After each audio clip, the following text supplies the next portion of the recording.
Is your wig always falling back? And are bobby pins just not enough to keep your wig on through cosplay shenanigans?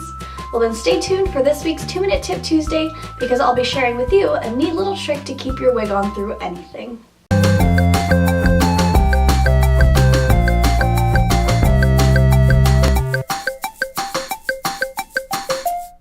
As somebody with really long and thick hair who likes to wear a range of different wigs, bobby pins just aren't enough to keep my wig on and keep my hair up in the wig.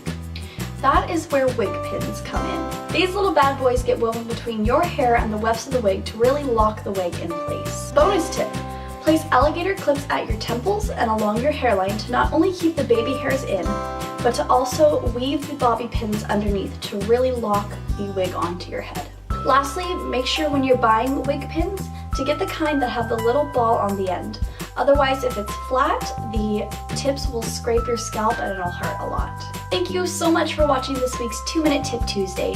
If you found this helpful, why not share it with your friends? It will really help me out. And while you're at it, why not hit that like button and the subscribe button?